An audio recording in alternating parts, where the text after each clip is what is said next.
For individuals that are untrained, meaning they have been doing resistance exercise for anywhere from 0 probably out to about 2 years, although for some people it might be 0 to 1 year, but those are the so-called beginners. They're sort of untrained.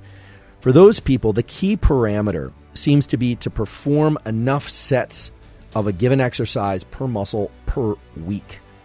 Okay? The same is also true for people that have been training for 1 or 2 years or more. What differs is how many sets to perform depending on whether or not you're trained or untrained. So let's say you're somebody who's been doing some resistance exercise kind of on and off over the years, and you decide you want to get serious about that for sake of sport or offsetting age-related declines in strength.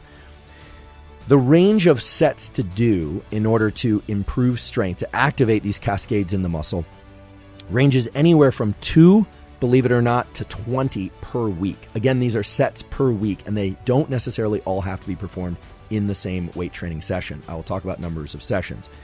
So it appears that 5 sets per week in this 30% to 80% of the 1 repetition maximum range, getting close to failure or occasionally actually going to full muscular failure, which isn't really full muscular failure, but the inability to generate a contraction of the muscle or move the weight in good form.